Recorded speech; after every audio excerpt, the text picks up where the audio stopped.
नमस्कार प्रेक्षकांनो, नशीबवान या मालिकेच्या आजच्या भागामध्ये काय घडलं हे आपण पाहूया. गिरिजा आणि मोनू तिच्या बाबांना शोधण्यासाठी सगळीकडे फिरत असतात. येणाऱ्या जाणाऱ्या प्रत्येकाला ते विचारत असतात की माझ्या बाबांना पाहिलं का, पण कोणीही पत्ता त्यांचा सांगत नाही. तितक्यात मोनूची नजर एका कोपऱ्यात जाते जिथे दत्तू बेशुद्ध पडलेला असतो. तो गिरिजाला सांगतो. दोघेजण तर खूपच घाबरतात. ते दत्तूला उठवण्याचा प्रयत्न करतात, पण तो काही रिस्पॉन्स देत नाही. तेव्हा गिरिजा त्याच्या तोंडावरती पाणीसुद्धा मारून पाहते आणि नंतर हार्टबीटसुद्धा चेक करते. हे सगळं पाहून मोनू तर खूपच घाबरतो. आता गावातले काही लोकसुद्धा तिथे जमलेले असतात. तेव्हा गिरिजा त्यांना विनंती करते की कोणीतरी ॲम्ब्युलन्स बोलवा, रिक्षा तरी बोलवा, यांना दवाखान्यात न्यायचं आहे. मात्र सगळे लोक तसेच बघत बसतात. कोणीही त्यांना मदत करायला जात नाही. त्यातील एक माणूस म्हणतो, काही नाही, बेवडा आहे हा, दारू पिऊन पडला असेल. तेव्हा गिरिजा म्हणते, अहो नाही हो, त्यांना मारलंय कोणीतरी, त्यांना रक्ताची उलटी झाली होती. पण तिचं कोणीच ऐकून घेत नाही. सगळे गावकरी तिथून निघून जातात. तेवढ्यात गिरिजाला तिथे एक हातगाडी दिसते. ते दोघेजण मिळून दत्तूला त्या हातगाडीवरती टाकतात आणि हॉस्पिटलच्या दिशेने घेऊन जातात. इकडे रुद्र घरी येतो. त्यावेळेस उर्वशी लगेच रडायचं नाटक करते आणि रुद्रला सांगते की अरे, तुझे प्रभास काका सापडले. रुद्र म्हणतो, मग त्यामध्ये रडण्यासारखं काय आहे, ही तर आनंदाची बातमी आहे.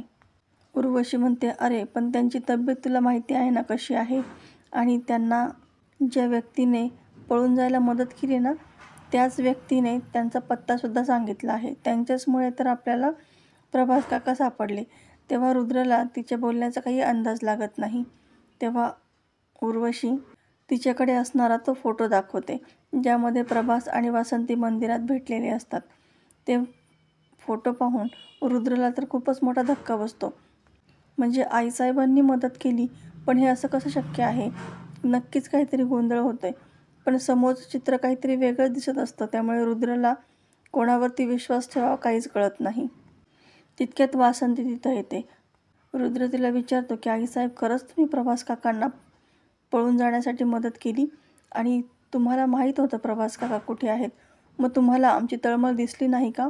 आम्ही दिवस रात्र त्यांना शोधतोय आणि तुम्हाला पत्ता माहीत असून सुद्धा तुम्ही सांगितलं नाहीत आम्हाला. तेव्हा वासंती म्हणते, अरे रुद्र, मी असं का करेल? मी असं काहीच केलेलं नाही आहे. तेव्हा रुद्र म्हणतो, मग हे काय आहे? असं म्हणून तो फोटो दाखवतो. आता फोटो पाहून मात्र वासंती गप्प बसते.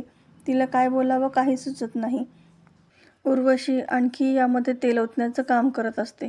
मायलेकरांमध्ये दरी निर्माण करण्याचा प्रयत्न करत असते. वासंती म्हणते, रुद्र, अरे तसं काहीच नाही आहे, खरं काय ते मी तुला सांगते. पण तितक्यात तिला नागेश्वरचे शब्द आठवतात. त्याने तिला धमकावलेलं असतं की यातील कुठलाही प्रकार रुद्रला सांगायचा नाही, नाहीतर त्यांचा जीव घ्यायला सुद्धा आम्ही मागे पुढे बघणार नाही. तो प्रभास तर वाचणार नाहीच, पण तुम्हीसुद्धा वाचणार नाही या सगळ्यातून. आणि चिरंजीवला जर याबद्दल काही कळालं तर त्यांचाही जीव घेऊ आम्ही. त्यामुळे वासंती गप्प बसते. आता रुद्र म्हणतो, काय आहे खरं कारण सांगा ना आईसाहेब. तेव्हा वासंतीकडे काही शब्दच नसतात. आता इकडे प्रभास पळत असतो आणि नागेश्वर एक काठी फेकून मारतो. त्याच्या पायाला लागते आणि प्रभास खाली पडतो. ऑलरेडीच प्रभासला खूप त्रास होत असतो. अगोदरच त्याचं अंग थरथर कापत असतं आणि त्याला घामही फुटत असतो. त्यात तो आता गुंडांच्या तावडीत सापडतो. नागेश्वरला समोर पाहून तर त्याला आणखीच भीती वाटते. नागेश्वर म्हणतो, आता कसा सापडलास? तो त्याची गचंडी पकडतो आणि म्हणतो की सांग, कुठं आहे ती वारसदार पोरगी? तेव्हा प्रभास म्हणतो, सोड मला. नागेश्वर म्हणतो, अरे वा, तुला तर पायासोबत तोंड पण फुटलंय की. प्रभास म्हणतो की मेलो ना तरीसुद्धा त्या पोरीचा पत्ता तुला सांगणार नाही. आणि असं म्हणून तो बेशुद्ध होतो. आता नागेश्वर तर खूपच घाबरतो. अचानक याला काय झालं? प्रभास खाली कोसळतो. नागेश्वर खूपच घाबरतो. सुभानराव, काय झालं याला? हार्ट अटॅक तर नाही आला याला? तो त्याला उठवण्याचा प्रयत्न करतो, पण प्रभास बेशुद्ध असतो. नागेश्वर म्हणतो, उचला याला, त्या पोरीचा पत्ता समजल्याशिवाय हा मरू नाही शकत, याला हॉस्पिटलमध्ये न्या. आता हे सगळेजण त्याला हॉस्पिटलमध्ये घेऊन येतात. इकडे गिरिजासुद्धा तिच्या बाबांना हॉस्पिटलमध्ये घेऊन आलेली असते. ती डॉक्टरांना विनंती करते की हे बघा, यांना कोणीतरी मारलंय आणि ते बेशुद्ध पडलेत, काहीच रिस्पॉन्स देत नाही आहेत. तुम्ही लवकरात लवकर यांच्यावरती उपचार करा ना. तेव्हा डॉक्टर सांगतात की ही तर पोलीस केस आहे, तुम्ही पोलीस कंप्लेंट केली का? तेव्हा गिरिजा सांगते मी करते पोलीस कंप्लेंट, पण तुम्ही प्लीज अगोदर उपचार सुरू करा ना. तेव्हा ते डॉक्टर म्हणतात आमच्या हॉस्पिटलचे काही नियम आहेत, आम्ही असं करू शकत नाही. तेव्हा मोनू म्हणतो आम्हाला शाळेत शिकवलं आहे हां, आता कुठलाही असा पेशंट समोर आला तर पोलीस कंप्लेंटची वाट नाही पाहायची, त्याला लगेच उपचार द्यायचे, असा नवीन कायदा आला आहे. आता मोनूने अशा बोलल्यामुळे लगेच डॉक्टर म्हणतात हो बाळा, लगेच तुझ्या वडिलांवरती आम्ही ट्रीटमेंट सुरू करतो आणि ते त्यांना हॉस्पिटलच्या आतमध्ये घेऊन जातात. इकडे प्रभासचे हार्टबीट्स खूप कमी झालेले असतात. तेव्हा नागेश्वर तिथं येतो आणि याला लवकरात लवकर शुद्धीवर आणा, नाहीतर तुम्ही सगळे आडवे व्हाल. डॉक्टर नागेश्वरला समजावतात आम्ही पूर्ण प्रयत्न करतोय, हे हार्ट स्पेशलिस्ट आहेत, ते प्रयत्न करतायत ना, तुम्ही काळजी करू नका. पण यांचे हार्ट्स बीट खूपच कमी झालेले आहेत, त्यामुळे आपल्याला असा एखादा डोनर बघावा लागेल जो यांना हार्ट देऊ शकेल, तरच हे शुद्धीवर येऊ शकतील. आता मात्र नागेश्वरला खूपच मोठा धक्का बसतो. आता डोनर असा शोधायचा कुठे आणि याला मरून द्यायचं तर वारसदार मुलीचा पत्ता कोण सांगणार? आता इकडे गिरिजाला सुद्धा डॉक्टर सांगतात की यांची तब्येत खूपच खालावलेली आहे, लिव्हर तर डॅमेज होतंच, पण आता डोक्याला मार लागल्यामुळे इंटरनल इंजुरीसुद्धा झालेली असू शकते. टेस्ट केल्यानंतरच आम्ही काय ते सांगू शकतो, पण आपल्याला लवकरात लवकर यांचं ऑपरेशन करावं लागेल.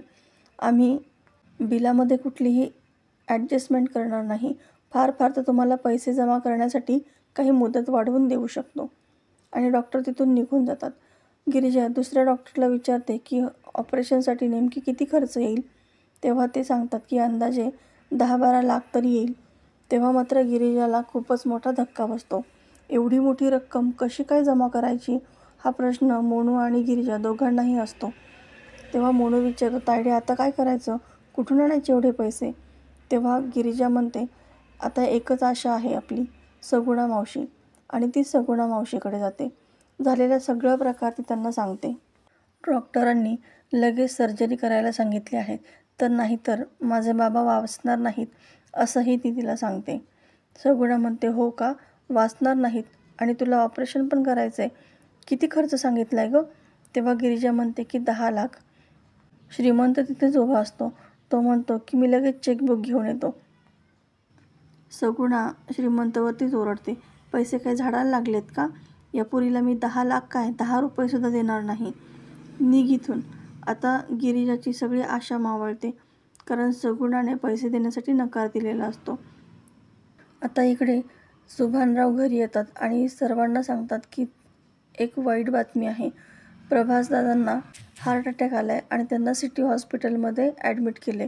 तेव्हा सगळेजण खूपच घाबरतात. वासंती म्हणते की मी सुद्धा येते. तेव्हा रुद्र म्हणतो की नाही आईसाहेब, तुम्ही घरीच थांबा, वाद नको तिथं जाऊन, कारण उर्वशी म्हणते की हे सगळं झालं ते तुझ्याचमुळं झालं आहे वासंती. आता उर्वशी, रुद्र आणि सुभानराव तिथून निघून जातात आणि वासंती घरीच थांबते. ती देवीला प्रार्थना करते की त्या वारसदार मुलीला शोधण्यासाठी प्रभासदादांचं जिवंत राहणं खूप गरजेचं आहे, तूच त्यांचं रक्षण कर. प्रत्येक वेळी तू त्यांची मदत केली. देवीच्या दारामध्येच मी त्या मुलीला प्रभासदादांकडे सोपवलं होतं आणि त्यामुळे ते सुद्धा या सगळ्यामध्ये अडकले आहेत. आता तूच त्यांची मदत कर. तर प्रेक्षकांनो, येणारे भाग अतिशय जबरदस्त आपल्याला पाहायला मिळणार आहे. आजचा एपिसोड तुम्हाला कसा वाटला हे कमेंटमध्ये सांगायला विसरू नका. अशाच नवनवीन व्हिडिओ अपडेटसाठी चॅनलला सबस्क्राईब करा. नोटिफिकेशनसाठी बेल आयकॉन अवश्य दाबा. व्हिडिओ पाहिल्याबद्दल धन्यवाद.